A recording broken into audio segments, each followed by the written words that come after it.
Welcome to Pain Ahead Studios. Today we're talking about Jujutsu Kaisen episode 22, The Origin of Blind Obedience. So this episode follows Itadori, Fushiguro, and Nobara as jumping straight into a case right after the last episode. It's them investigating a string of not obscure, but sort of odd deaths caused by some sort of curse that's affecting like these automatic doors. We also, like, in the process of them investigating, we learn a little bit about Fushigoro's backstory and, like, some of his familial relations. Uh, concluding with them, and the episode concludes with them going to confront the curse, at which point one of the curses from the Cursed Womb death paintings shows up at the very end as well. And it's just, it's prepping for the fight in the next episode, which I just really wish was out. I'm not gonna lie about it. Like, I'm not gonna hide and wait till the end. Like, I want it now because I want the fight. I'm jumping in my time machine. After this, after we're done filming this, I'm hopping in my time machine. I don't abuse it. I don't use it to watch future episodes. I don't use it for lottery numbers, stop people from dying. None of that stuff. Just to watch TV shows that haven't come up. Yeah, so like I said, this episode starts with them investigating a string of murders caused by a curse, and it's them with a new aide. Unfortunately, I don't really remember her name. It's the first time we're seeing her, though. Yeah, some female with orange blonde hair. And they're discussing the case, and the ages of the victims are slightly different. Where they were killed was different. Like the days that they were killed. So it's not like everyone was killed on a Monday or something. They were all killed on different days and different days. So they're trying to figure it out, and they land on the fact that they all went to the same junior high at one point.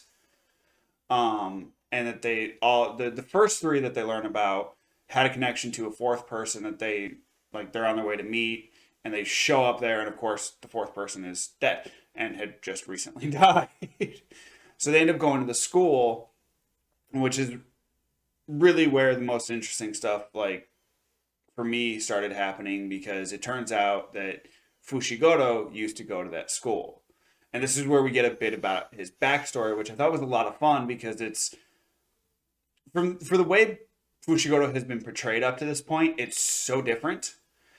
Because it turns out that he used to get involved with the delinquents in the area and beat them up. Like, that was the thing he did in junior high, was beat up delinquents. That's actually one of my favorite scenes in the very early on in the episode. Is Nobara calls these two they're thugs, and she calls them Idiot 1 and Idiot 2, I believe. Yeah. And then she thus for the rest of the episode refers to them as 1 and 2 when they periodically reappear. And then it's revealed that Fushiguro went there, and just like how because Fushigoro's there, they're just shaken, so they're just not even gonna like react to her just being so horrible to them. Yeah, well, because initially they start reacting to her, and then they see him and are like, "Hello, how are you?" And it's so funny to me, just like I said, because the way Fushiguro is portrayed, he's this very quiet, reserved, not someone who's almost like stoic person, and we find out he used to beat up bullies. Like, that was the thing he did, and that, like, because we know their ages and stuff, that's only a few years ago he used to do it. Yeah. Which I love. I love the fact that it also shows that why Fushiguro and Itadori kind of get along as well as they do, because Fushiguro apparently had some of Itadori's tendencies. Not that, like, Itadori went around beating people up, but the fact that, like, he used to be more outgoing than he is now. Yeah, I just my only issue is it felt like an enormous amount. Everything that ultimately happens feels like an enormous series of coincidences in regards to Fushiguro. Just like, oh, crap, we forgot to have his backstory and all the 17 other opportunities for backstory. So we're finally going to tell you one of the main characters of the show's backstory. Yeah. And still not give you an ounce of his actual motivation besides the fact that he has a sister. Yeah, well, we do actually learn a little bit about her because we do find out that she's actually. So the curse, we find out that the curse that's killing people has to do with this like bridge in the area that's got rumors. It used to be a famous suicide bridge. Like there's a bunch of horror stories around it, and there's this like test of courage people used to do where they'd bungee jump off of it. But we find out the fact that like the four people that we know of that have died all did something at that bridge in or in junior high where they were found underneath the bridge unconscious without remembering how like what they were doing there, how they got. So somehow the bridge plays a part in what's happening, and we find out through unfortunately a series of coincidences that Fushigoro's older sister also went to that bridge at some point and is more than likely cursed in the same way everyone else is. Except we find out that for whatever reason, and they don't really explain it, his sister cannot communicate. She's basically in a coma.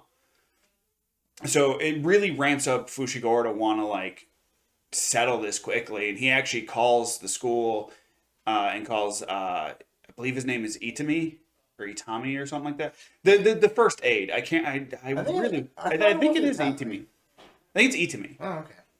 It might be. I'm probably horribly mistaken. But he calls the aide at the school, and they're discussing the situation, and Fushigoro's like, "Oh, I want guards. Can you place a guard with my sister?" And he's like, "Well, all we have at school right now is second grades at most, and based on the information you've given, we have to reevaluate the level of this curse, which means second grades more than likely won't cut it." Which immediately Fushiguro is like, "Okay, hey, Itadori, Nobara, the school is sending us back up. You two can go back now. You don't need to be here. I'm just gonna go say bye to a friend, and then I'll meet you guys at school. Go, go, go, go, go." And of course they know, like luckily they're not like it felt a little cliched to me in that moment where the hero is trying to like, oh, I don't want to risk my friends and stuff. That's what it felt to me. I didn't put together that he's like sending him off to save his sister, but I liked how they immediately were like, no. Yeah. Like, no. And they play along like they're going to go, and then they just follow him anyway. Yep. And then they're like, you're so focused on this that you missed us, so you totally need us here. Yeah, like whatever's going on has you so rattled you weren't aware of us following you, which is not like you at all. And I love that. It shows all this banter that should have been developed, but they decided to kill Itadori and have half a tournament. Yeah. Yeah. And a baseball game. Rather than building bonds between characters. One of the only flaws is like, what's his name? Toto and Itadori have more bonding than even Fushiguro and Itadori. And Itadori met Fushiguro and they did all sorts of stuff together. Yeah, that is true. But like they did like there's a little bit less to bind them together. And like Nobara, it makes absolutely no sense why she is like so attached to them. Besides the fact that it's like, well, it kind of makes sense that she's attached to Fushiguro because like clearly they spent a lot of time training. Yeah, like that one makes sense. Her attachment to Itadori, I'm still like, yeah, I'm fine with it ultimately. And but she's a cool character. I enjoy her because I like her attitude, even though I would never want to be friends with someone like that. No, God, no. As a character, I absolutely love that. Yeah, as a character, she's great. As a person, I'd be like, bye. Well, there is a chance that she's kind of... Well, she does seem like also the kind of character that if you can give it as good as she gives, she's going to respect you in some way. Yeah, that's but true. But it also feels like you got to have magic powers and come from yeah. She's a fun character, and she feels dynamic, as opposed to just, I'm an angry woman. Like, yeah, we have seen her change a lot from the very beginning, too. Oh, yeah. Which is nice. But, so... Especially when she's all girly in that one episode. Yeah. That's really funny. Yeah, but yeah, and then they basically figure it all out, and then they go to the under the bridge, and figure out that the curse is there's some sort of like they have to make do some sort of action that'll activate the curse domain because it's incomplete or not incomplete. It's incomplete domain, and then they go there, and then the other thing, and then I got really mad when it cut to the credits. Yeah. So during all of what we're seeing, we get a brief scene with Mahito and Geto with one of the Cursed Womb death paintings And they have a dude strapped to the wall, like, Yeah, it's gruesome. And he's and being, I love it. He's clearly being tortured and just basically begging them to stop, begging Geto, because he can't see Mojito, to release him, and has to, like, it's just horrified. It's such an awesome and terrifying scene. Oh yeah. But they force one of the Curse Moon death paintings down his mouth, and so it can possess him. Because we actually learn a little bit about special grade possessions in this, in the fact that for most special grade like cursed objects, they can possess anything that they go into. But for extremely powerful ones such as Sukuna, they actually get a choice. Like, it turns out Sukuna chose Itadori to be his vessel. It wasn't just because Itadori swallowed it. Like, he chose to make Itadori his vessel. Which I really like that little, like, it's so, it's kind of unfortunate that it's kind of a throwaway line. Like, it's just one little thing that and then they move on. I didn't even notice that line. Like, that's how quick it came and went. That scene so quick. And, like, I was so focused on him just shoving the thing down the dude's mouth, Mojito shoving the curse wound down the dude's throat, that I missed all the dialogue, because I was just, like, kind of analyzing the visuals of the scene. Yeah. But he turns into, like, the guy ends up turning into one of the Curse Room death paintings, and then at the end, when Itadori, Fushiguro, and Nobara go into the Under the Bridge Curses domain,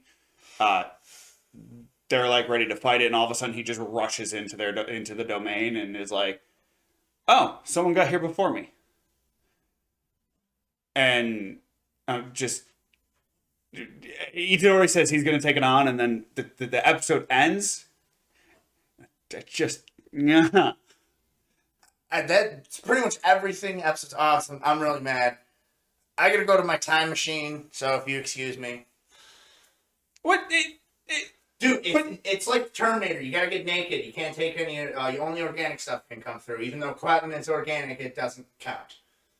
Okay. Do you want to come on to the next episode? No. I'll wait. Come on, dude. It'll be really fun, man. Like, that is true.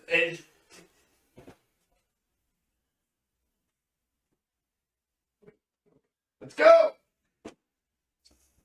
Thanks for watching. We hope you enjoyed. We'd love to hear your thoughts on this episode down in the comments below. And while you're there, don't forget to like, subscribe, and hit that bell icon.